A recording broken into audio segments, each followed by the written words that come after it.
What's up, everyone? True Techno Gamer here, back down in the lab, and I have some more updates and some more news to share with you guys. Making some more changes, but I can explain. Hear me out.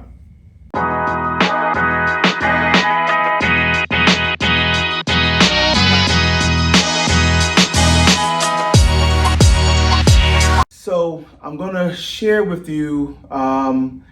Again, this is consistent. If you heard my home theater tour for 2023 and I talked about, my journey to endgame, am I at endgame? The answer is partially yes, right? And I feel like, the core of any audio system, of course, are the speakers, and the speakers are intended to be my endgame. But in that video, once again, I'm gonna point out, I did straightforwardly and directly mentioned that there was a couple of obvious areas of my system that clearly were not in-game, okay?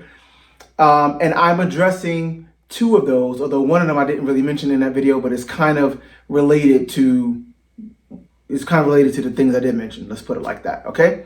So I want to explain, this isn't review to go into it. And before I show you and tell you more about this stuff, I'll tell you about it, but I'll show you a little bit of, I got the madness, the boxes here and unopened, whatever like that. Before I get into that, again, I want to explain my thought process, my reasoning. That's kind of really, what I want the channel to be about. Folks that are thinking about this stuff, folks may be looking into home, getting into home audio and hi-fi audio and home theater or whatever. Again, there are so many options. There is no right and wrong necessarily. It's just a matter of understanding yourself and your wants and your use cases, and then trying to hone in on something that works for you, okay? So I'm gonna explain why I feel these things work for me and why I felt I needed to add these pieces to the system, okay? Now, fundamentally, again, I'm trying to get to endgame, and I've tried to talk about what that means. Again, I'm not that old. I mean, I'm not saying I'm never going to buy any other products or any other speakers at some point in my life or whatever.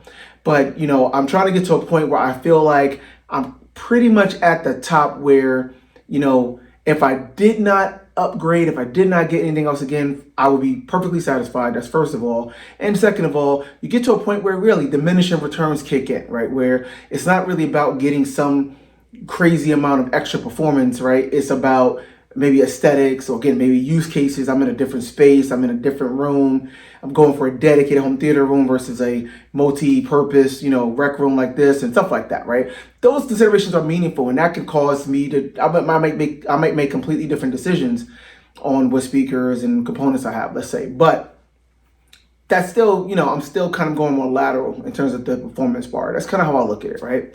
Now, here's the key though. This is where the rabbit hole kind of can get really deep if you're not careful, okay? As you elevate, certain parts of your system, you elevate the core pieces of your system, you get a new processor, you get new speakers, of course, stuff like that.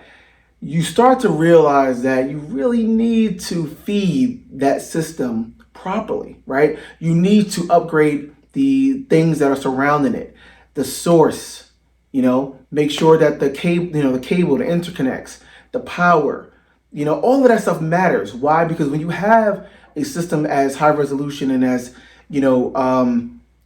transparent, let's say, right, that as this system can be, those things start to matter. And this system can pick it up. So you start to realize, like, yeah, you're not maximizing it. It's like, well, what's the point of spending and investing in all of this stuff if you're not going to maximize it? And that's where, again, the rabbit hole gets deep. Now you're like, okay, I can use new power cords. I can use new, interconnect cables, new XLR cables for your speaker wire, new speaker wires, blah, blah, blah, right? And that's a very deep rabbit hole that I've always been somewhat skeptical about, to be honest. But the reality is there are a couple of key areas in my system that just make sense given the investment I've already had. And I've pointed some of them out, right? So the one, of course, is, the Blue Sound node, which is still there. I haven't swapped it out yet. The Blue Sound node as my streamer. I have a really, nice, high-end system. The Blue Sound node is meant to be kind of more of an entry-level value piece. That doesn't mean it's bad. I'm not getting rid of it. I'm gonna hold on to it. It's perfectly good use cases for it. If you have a nice setup with a sound bar or with a receiver, a nice receiver, and some nice speaker systems, Blue Sound Mode will be perfectly fine. Don't get me wrong. I don't really have anything to complain about it, and it's only $4.99. It was $4.99 when I got it. Nothing to complain about there. But again, I tell people, hey, these are the speakers I have. This is the amplifier I have, and it's like, well, what are you feeding it? Blue Sound Mode. Really? There's so many other options, so many other things out there better that I could be doing. And I, talked about this and I've settled on one of them. I'll show you guys in a second. The other, key piece here that kind of was a weakness in different ways is my power conditioner, right? Is my power. Having good, clean power, admittedly, is one of the key things to any good home theater or, even 2-channel system, right? In terms of what the amps, whatever amps you have, your preamps and, everything. Good power matters, right? I mean, if you can listen to, their devices where you can hear the noise coming out of the wall in a lot of people's homes, and it's pretty bad. I mean, literally, there's like over-the-air radio stations that are getting picked up. Literally, you can just put it in and hear the sound from over-the-air radio, like an AM channel or something. It's pretty crazy, and that stuff is going into your system. So clearly, it's not going to sound its best. It turns out that, my system, I can actually hear the noise because right now, my JC5 power amp and my A52 power amp, that's basically controlling my bed layer of 7 channels. Both of those are plugged directly into the wall. And there's a reason for that, okay? And I think I mentioned this in a previous video, but short story, when I got the JC5, that's a really big, beefy power amp, right? 400 watts into 8 ohms, 600 watts into 4 for each channel. So we're talking over 1,000 watts, that it can do. It can be bridged to mono to do over 1,000 watts easily. And more importantly, 90 amps of current per channel, right? That's the real key driver there. And that's a lot of power. And the bottom line is, I have a Panamax right now. And not even their highest end Panamax that I got way back when from like Best Buy or Magnolia. At the time, I think I still had my receiver, or I might have just started. I had like an Emotiva amp or something like that. And, in terms of what it's supposed to do to clean up the power, it did a decent job. I didn't know better, right? I didn't have anything to compare it to. But what happened is, I got the 821 amp, plugged it into there, used that for years, right? Didn't know better. When I got the JC5, long story short, I immediately plugged it into the Panamax, heard what I heard. I heard a little bit of a difference, but again, I got these, wonderful speakers here too. So, didn't know which was which. But I had to plug the JC5 into the wall at one point. And when I did, it was accidental. Kind of was like accidental. I plugged it into the wall and I immediately was like, what the hell just happened? Sound like I got a new amp, right? It was actually pretty crazy. So it turns out it hit me. I'm like, whoa, plugging this thing into that Panamax isn't cutting it, even though I was using the high current banks in it and whatever, right? So my response to that was, it was so different. It was night and day that I was like, okay, I gotta leave the thing plugged into the wall. And I'm sure you guys noticed the 2 problems with that. One, I now have this nice expensive JC5 powerful amp that is unprotected. So if I did, God forbid, my house gets struck by lightning or get a crazy power surge, that thing is plugged directly in the wall, it's going to get hit right away, right? So one of the key features of power conditioners is it's basically a glorified, power strip, a really, really powerful, right, and robust power strip. So it will protect your components, even high-end components like these. So that's the first piece. And I told some people that, and they're like, oh my gosh, you got that thing in the wall, like unprotected like that? I don't recommend that. That's not cool. And I'm like, I know, I need to figure that out. So that's the first thing. The second thing is, like I said, I can hear the noise in my speakers when I turn my system on and not playing anything, but just turn the power on. If I put my ear to the tweeters, I can hear the hiss, right, coming from the speakers. All right, so real quick, just want to show you guys, this is the reason why I've increased the priority of me getting some kind of power conditioning solution, some noise filtering and noise reduction solution in my system. So I have my system on, just have the menu on the TV, so there's nothing really on right now, but the sound is on, the amps and the preamp is on. I don't know if you'll be able to pick this up on the phone, but I can clearly, from here, not really. But if I put my ear to the phone, put my ear to the speaker,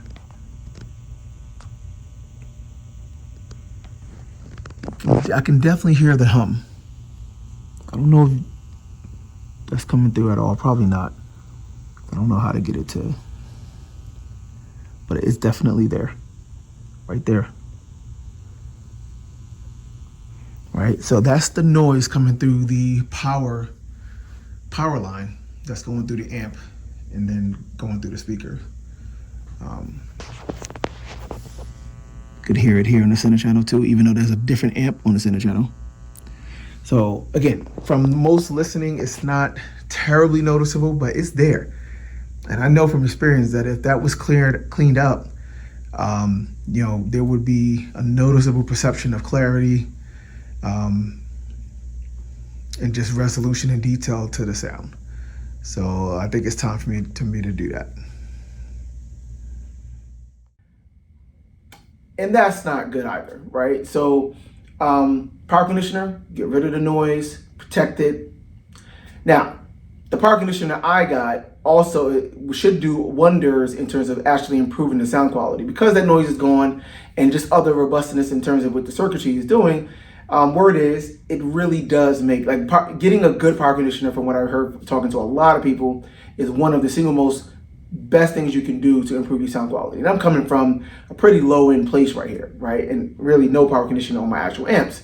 So I'm looking forward to seeing what that does. Of course, I will let you guys know. But at the end of the day, I mean, those are meaningful changes. The Panamax is, again, I told people, hey, I got this system. They're like, oh, you got a power conditioner? Panamax? Panamax. Again, Panamax is, and again, I don't even have the high-end one, but that's not made for this level system, quite frankly, right?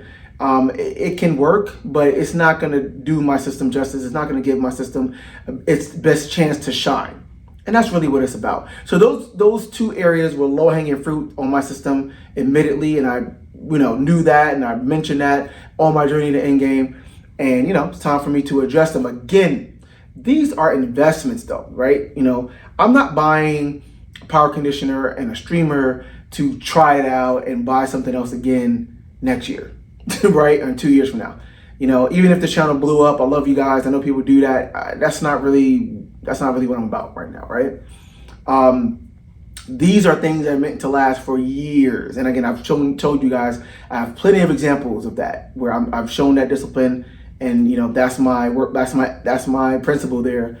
If it works and it's good, we're gonna ride this thing out, right? So these things are hopefully will last for years. If there's an issue with it or something is really wrong, I'm gonna know about it pretty early on, and I'm just gonna go return it or whatever, right? But they should last for a while. So this is about long-term investment. That's kind of what endgame is about. Not trying to turn around and change things. I'm still gonna need a good power conditioner. This is one of the best ones out there. Definitely great for my use case. I'll get into that. And streaming, I'm gonna want to use music. I'm gonna have this system, these speakers, or higher, right? At some point, maybe in the future. So for like my amp or preamp, who knows, whatever. So DAX, feed it the best thing. That's what it's about, right? So without further ado, let me just give you a quick sneak peek of what we're working with.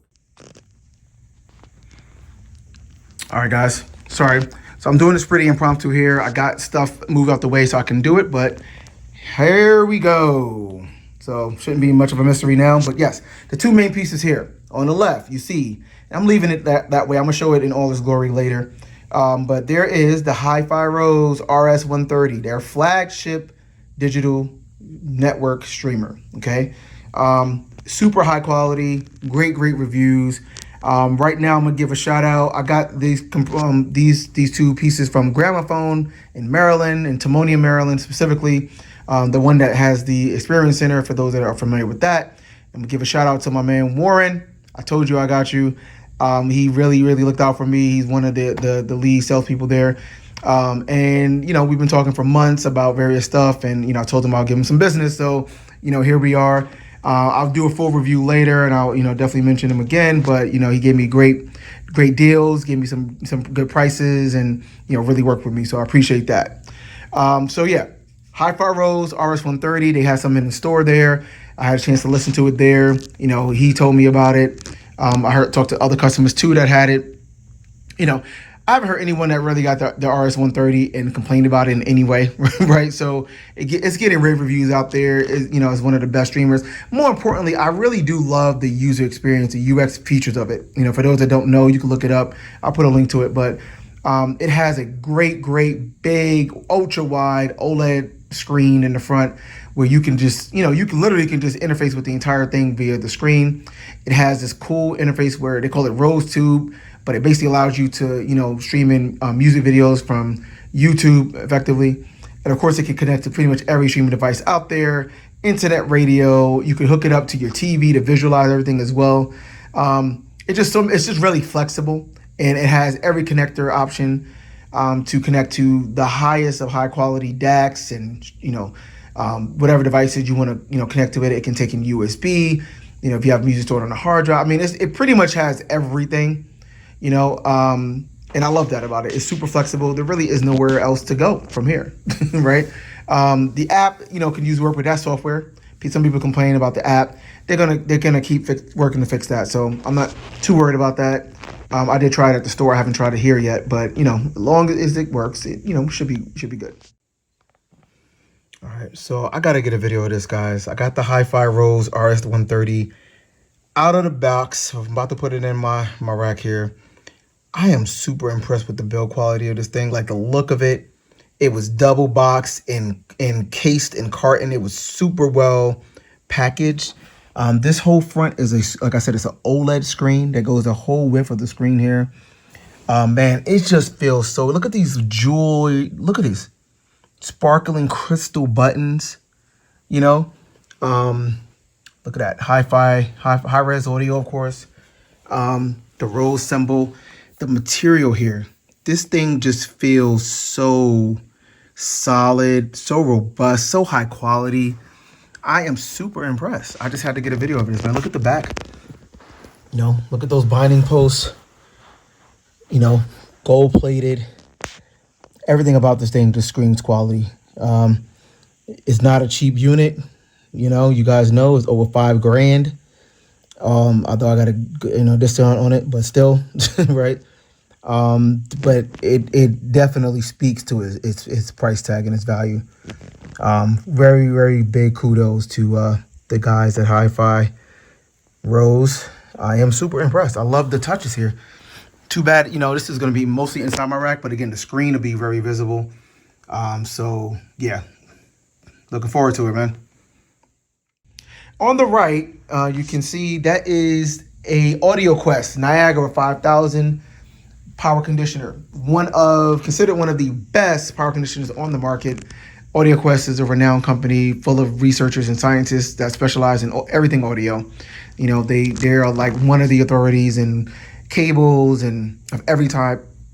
They have full range of stuff ranging from literally like less than $100 all the way up to six figures, over $100,000 for like speaker cables. I mean, they're ridiculous, but they have the full range in there. I'm obviously not going crazy and all in on that. But the Niagara 5000 is, you know, from what I've heard, is a special piece. Really, you know, quality power conditioner that does wonders to your system. We'll see. But, you know, more importantly, again, the Panamax was, you know, again, just not made for this. As I upgraded the stuff around it, it just really wasn't up to par in that regard. And I have a 20 amp circuit, you know, that I have dedicated in his space now. The Panamax is only 15 amps, like most things are. This thing is, in fact, 20 amps as well. It also has high current banks, and not only just high current banks, but it also has, that's why it's so big, 90 amps, literally 90 amps of current reservoir that it can use for the high current devices like your amplifier. Which means that my JC5, which has rated 90 amps of current, could, in theory, get its full power, right, from this device, while it's clean power, though. You know, so similar to what it would get from the wall. So that's awesome. You know, this thing is built to power like really high-end amplifiers and stuff. So that's awesome. I'm looking forward to hooking, you know, all of my amps into there and my Anthem in there, you know, and getting just the best quality possible. And then on the top here, you know, this thing does not come with a power cord, believe it or not. So I had to get a power cord. Again, I stuck with Audio Quest, got the Blizzard. AudioQuest have all of these fancy names for all of their stuff. These lines, Blizzard and Thunderbird, and I can't even keep up. Whatever, right? But the Blizzard is kind of like their mid range. This is a power cord. It's like $600.